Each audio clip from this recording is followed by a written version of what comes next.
Campers, it's me, Ari Lehman, the first Jason Voorhees. From Friday the 13th, I'm here with AJ, and he's got the juiciest slice ready for you. It's dripping with blood. Jason never dies. What makes a horror film kill memorable, terrific, even in some way profound or poignant? Let's explore.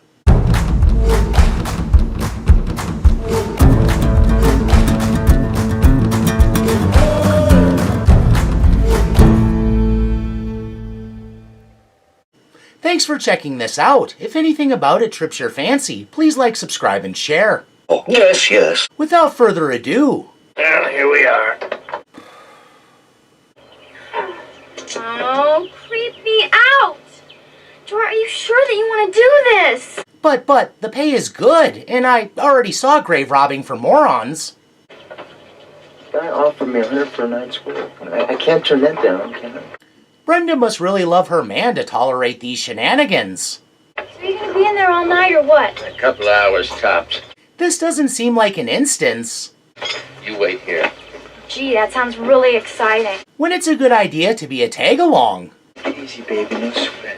I don't want to take it easy, Joey. And recognizing as much, and not one to let her desires be overlooked, Brenda has her regrets. I want to go out and have some fun, so will you just hurry up? At least it's not all for shits and giggles. They need money for concerts, smokes, and the mall food court, so this has to happen. Anyway, Joey seems accustomed to her irritability. Okay. But before he can vanish into the cemetery, she feels bad for uncorking on him. And will you be careful too, please? And it becomes pretty apparent there's a lot of friction between them. Before mobile phones, you could only twiddle your thumb so long before boredom set in. Maybe a bit high-strung. Patience is obviously not Brenda's long suit.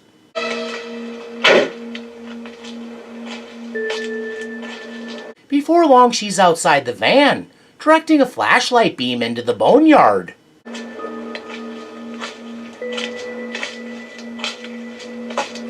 Perhaps laboring under the misimpression her desire to leave will hasten her man's return. Joey? As if he's somehow purposely pissing her off, she seems to take that he doesn't promptly appear at her whim as a personal affront. Okay. And a bit presumptive, heads into the necropolis. I'm guessing that this young lady didn't do great on the Iowa tests. Joey? Contrary to popular belief, other than the possibility of encountering incorrigibles of the mortal variety, cemeteries are typically safe, so this turning out bad comes down to coincidence and bad timing.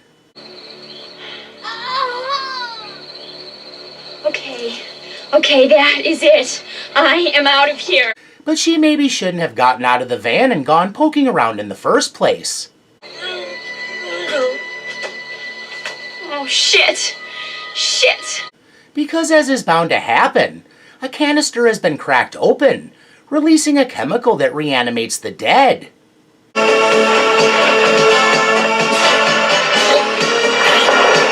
Leading to everyone in Marbletown emerging for fun-time frolics.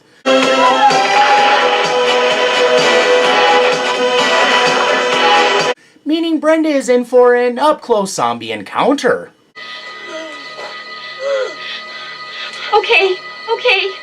An insight into how she views life, Brenda's first thought is that a straight-up trade is in order. The van! You can take the van, it's right over there! Her life for the van. To put this into proper perspective, bear in mind, she and Joey are one missed rent check away from Living in a van down by the river! Somehow she resists the urge to throw the keys at the zombie. No, wait. Fuck this! And manages to flee without somehow sabotaging herself further.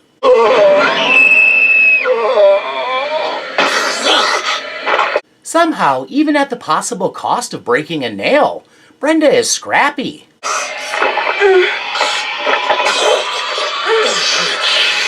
Momentarily on her own, her fight or flight reflex serves her well enough.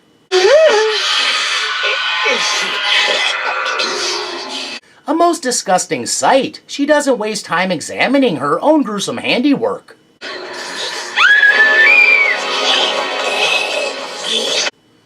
Through no fault of their own other than being up to some skullduggery. You're supposed to be dead! Ed and Joey are in the midst of thieving from the dearly departed when the dead rise up. This means they are also inadvertently exposed to the toxin that makes corpses and the living alike, the walking dead. Swamp gas. Makes my skin feel like slimy ice or something. So there's that to look forward to. But at the moment, Joey only has one thing on his dying mind. We gotta handle this thing. Whatever it is. But first we gotta get Brenda. Come on. That they're running in opposite directions and find each other. Run! Yes, go! Might be symbolism indicative of their diverging mindsets meeting halfway in the middle and getting all tangled up in the passion born of their fusion.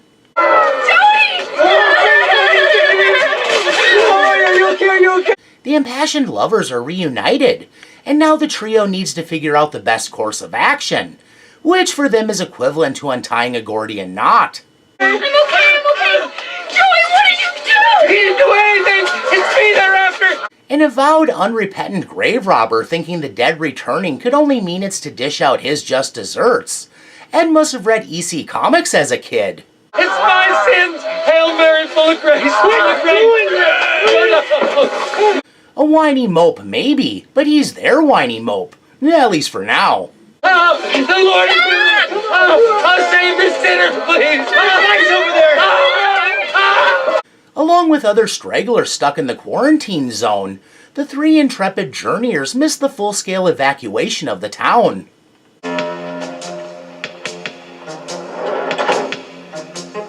A bit of a third wheel at this point, Ed will here on out be the couple's tag-along. Rather than seek aid or try to team up, Come on, baby, let's go. Oh, but that's stealing! they decide this isn't the time to develop scruples. Oh, but that's okay! Unfortunately for Joey, the effects of dying are starting to kick in. Are you okay? Yeah, I'm fine. Get started, will you? Pedal to the metal, they beat a hasty retreat.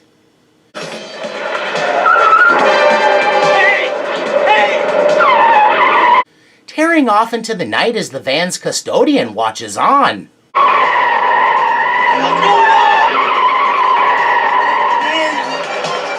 In a crisis, stealing someone else's possible means of survival is a pretty low move.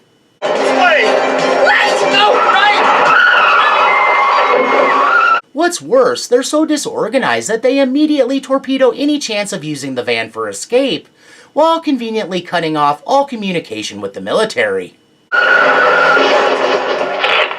Hello? Oh, this is Glover. Hello? Denial born of love, Brenda probably does a lot of blaming others for Joey's bad decisions. Oh my god! Look what you made him do! Now he's killed someone! Acknowledging that he's been a terrible sinner deserving of a horrendous fate, And it's all your fault! You schmuck! I know! Stop it! Ed is quick to agree and beseech the help of higher powers. I can't believe it! Oh, dear Lord, help me. A neighbor noticed the ruckus and checks on the victim of Joey's reckless driving.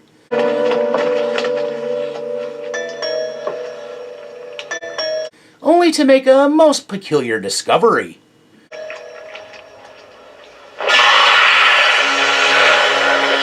Since being in close proximity to a revivified, decomposing corpse isn't enough for him to beat it, his brains are on the menu.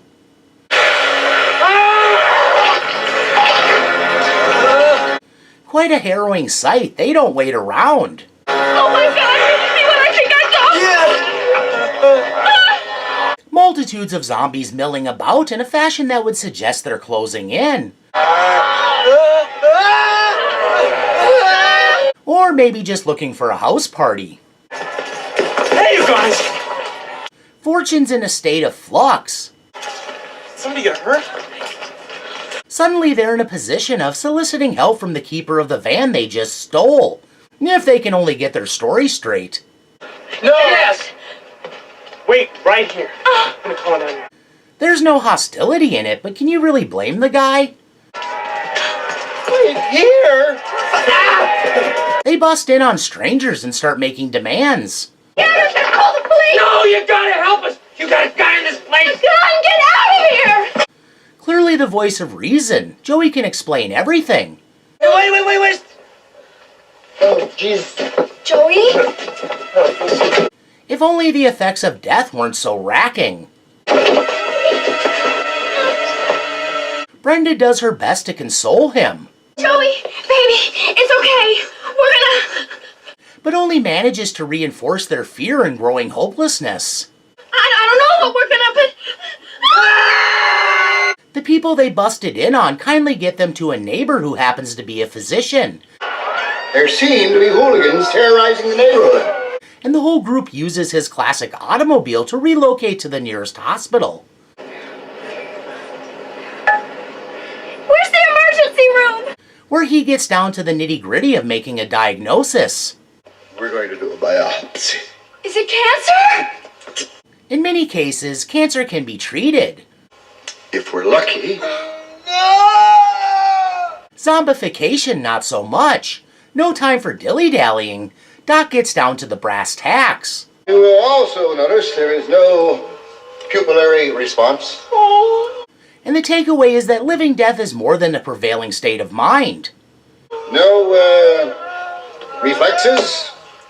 Obvious lividity. It's the briny reality these two guys are submerged in well beyond their necks. Suggesting chronic intractable rigor mortis. And they're already pickled. Is it serious? Is dead serious? Understandably defensive, Brenda refuses to believe the irrefutable facts. But they can talk. Oh, God, it hurts. Be that as it may, They're dead! Yeah, I know! You guys... Already dead! Trust me, dead! dead is dead, remember? I can't move my arms or legs. Cena, do you call this dead? Unfortunately, yes. Living death can be a long and varied threshold to cross. They are not dead, you jerk! Have you noticed he's not breathing? Since the alternative is too much to bear, she won't hear it, despite more than enough evidence to convince even a persnickety grand jury. Care to check his heartbeat? Oh, it hurts. Doc has some ideas about how they would be smart to proceed. In my opinion, I think they should be contained. Contained? This next part might be a little crass. Dead or not, they are currently still conscious and aware. Bag. Bag? Bag. So that's a tad bit cold-hearted. Brenda has heard enough. Oh, no. You don't want to do that. Determined to get a second opinion, because she calls bullshit on Doc's assessment. Well, you were gonna leave him here, you quack! Some doctor, yeah, well, we're gonna go find a real one! No hard feelings, Doc attempts to help them one last time. Come on, baby! You're making a big mistake. Shut up! But learns the hard way that the minds of the recently deceased are maybe a little addled. No, you can't leave me here! No. You don't. Not surprisingly, whiny, putsy, unscrupulous grave robber Ed has no friends. And now that he's outlived all usefulness, Brenda has no qualms about letting him know where he stands. Get out of here! No! Of course, she can't really prevent him from coming along, Shit! since they are in the commission of car theft, and have no time to do anything other than go. Yeesh, Crisis puts them in quite a larcenous headspace.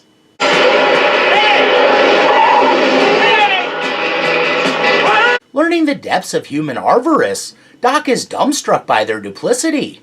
They wouldn't steal They did. All the rest of it but a trifle. Brenda's concern lies solely with her suffering boyfriend. I'm gonna get you help. Professionals, the best. And Ed? Well, Ed can suck it. He will never be forgiven for getting them into this mess. Will you shut up? Shut up! Showing what a microcosm they're trapped in, they reach the perimeter of the quarantine. Lady, don't come any closer. I gotta get a doctor! Soldiers with big guns. I know my confidence is bolstered. Another win for the good guys. Clearly they're saved. I need help for Christ's sake! Forget it, ladies. Nobody gets out of this town. Why not? Did he say ladies? Forget it, ladies. Moving on, there's a perfectly good reason for the lockdown. Plague. Plague? This is no plague! They're dead! No, the dead returning to life and eating the brains of the living would definitely qualify as a plague. I mean, not like for real dead, but like sick dead, you know? Like when you check them out, there's like nothing going on inside or anything! Brenda's arguments aren't helped when Ed crosses over before their eyes. What a cruel limbo living death would be. Okay, Sarge. Let's push along, don't you think? Yeah, let's move out, boys. Threat of contamination a real concern. The soldiers decide to shove off. No! Wait, no, I can explain! With all her hopes of rescue evaporating, Brenda's last-ditch effort to get Joey help gets a man killed. Please! Hey, lady, we reach you. We'll send the medics, all right? Promise? Just when she thought they'd made some headway, everything spirals. Ed, quit it! The soldiers have their own way. With the Ed zombie momentarily neutralized, the soldiers burn rubber before he regains his bearings, and Brenda is left there trying to figure out what to do. Take it easy, Ed. Trust me, okay? Ed and Joey experience the same exposure. Ed just killed a man to gobble down gray matter. She has to know it's time, no matter how much it hurts, to cut Joey loose for the sake of her own safety. I'll be right back! And she's heading out with soon-to-turn Joey. I hate to say it, but if this girl's two brain cells had a random encounter in a dark room, they'd startle each other to death, and just like that she'd be brain dead. Oh, duh! Not to mention that it was an empty platitude. Sorta sums up Brenda perfectly, and per horror film rules, etched her fate in stone. Hurts so bad. Joey, I'm doing the best I can. What else can I do? Despite that the lovebirds were able to fly away without their albatross, Joey is bound to make the switch to zombie any second now. Just like that, it's over. At least the aspect of him that made him a reasonable human. Don't worry, baby. I'm gonna get you there. Don't worry. The problem is that certain urges have taken over now that zombification has taken full effect. Let me And Joey won't be denied. eat your brains. A little fuck around and find out in action.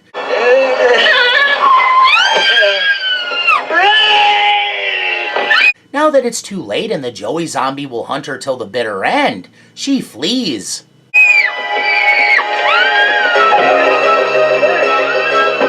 Evidently, zombie Joey, maybe having deeper insight into her character, assumes her getting got is unavoidable.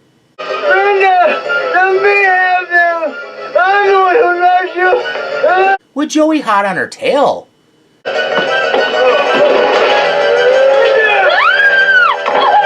sniffing at the air like a dog on a scent. Dog will hunt.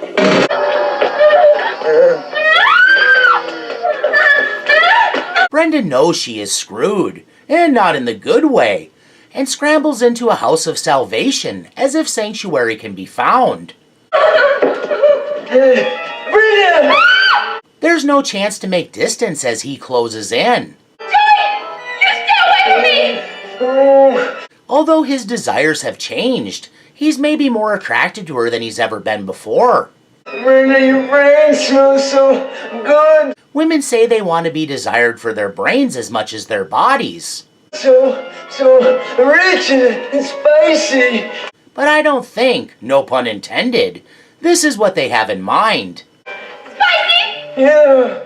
As much as she loves him, Brenda's preferences exclude him from her orbit. Guys complain that women have unrealistic expectations, always wanting the devastatingly handsome tall guy with a big thick wallet. But I think we can all agree nothing about Brenda's disinclination is unreasonable. Joey, I am not into dead guys! Love of brains has no bounds, and the only hint he catches is that she's obviously playing hard to get.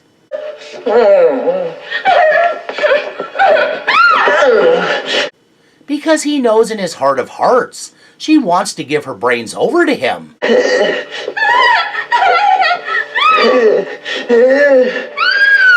They've had a whole relationship, and he knows how to appeal to her worst instincts. Honey, it's only me.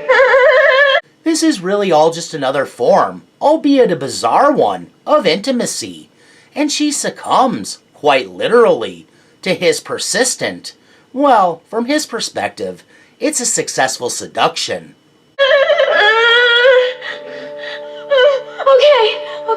Okay. So, that's it. He wants something uncomfortable to give up, and rather than fight, she's going to bend over and, well, that analogy can end there. Commentary about how love makes you stupid? Too willing to sacrifice, even at the cost of pain? One thing is certain, headstrong doesn't necessarily equate to good decision making. Take me, baby.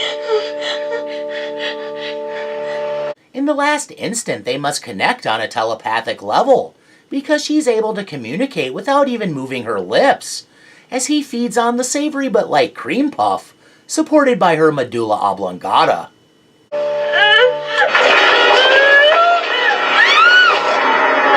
Talk about brain drain. Is that reckless abandon, or what? Oh, Lord.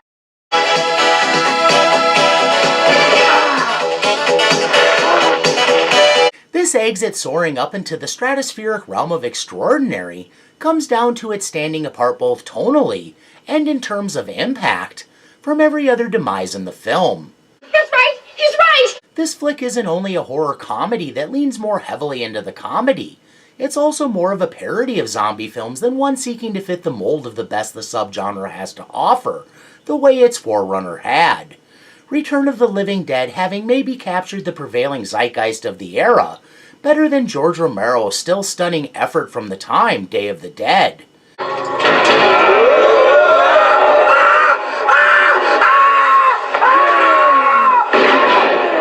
For a horror comedy to not be parody, the humor needs to arise organically, and the horror can't be blunted for the sake of a joke, and this one doesn't pass that test.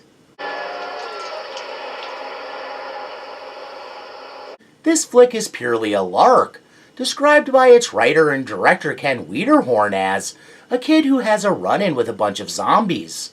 Interesting factoid, when he wrote the script, it was a standalone story. It was only when he was offered the opportunity to make the film if he rewrote the script into a more bankable sequel that he retooled his initial effort and tailored it to be a follow-up to Dan O'Bannon's classic. Yeah, and I ain't in no mood to die tonight. I like death. Hey, mind the third step, it's a bitch.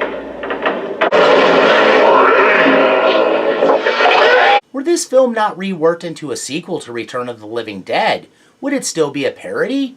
I think so. My reasoning being that even though there is looseness and openness to the rules of zombies, Oh, duh!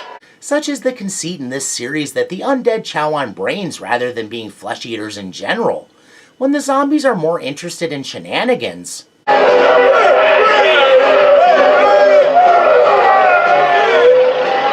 Then the aforementioned brain eating, nothing about these zombies hews towards a realistic depiction. None of this should be construed as criticism of the film. It's just an important distinction because this one needs to be judged in a different context than the original.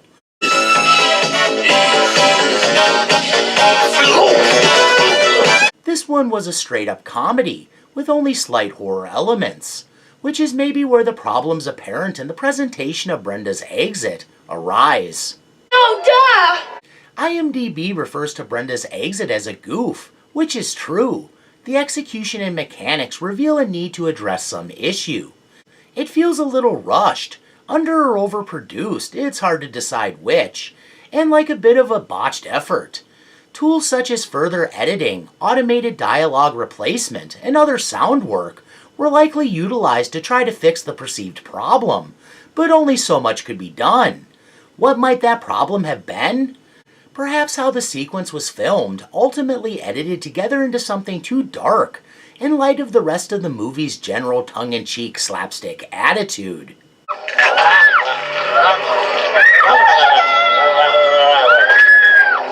That the original cut maybe turned out unduly dark. The first film could go dark because it treated every aspect with utmost seriousness. The humor was built more out of irony, misdirection, and shocking imagery granted realism through the gravity that film established by showing the world through a realistic lens. Yeah, this is a flick that revels in all the goofiness.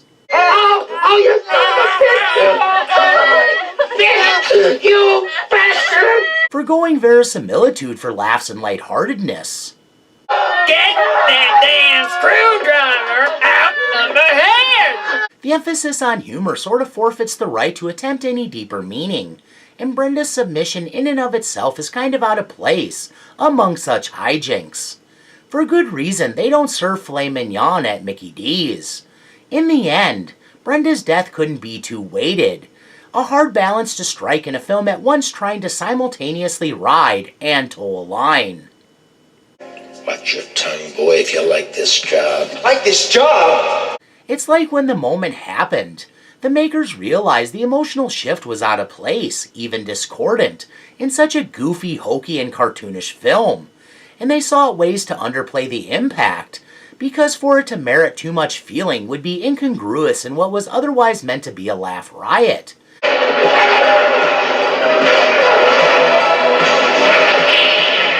Who's to say what was cut?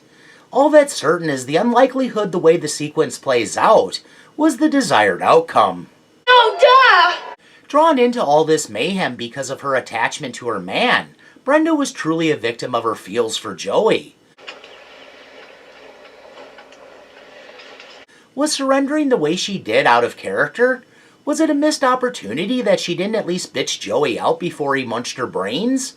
Oh, duh! Instead, it's like at the behest of the plot, she jettisons all her sass, verve, and feistiness and devolves into a wilting violet. That might be an unfair assessment. Shock would factor into this, plus grief.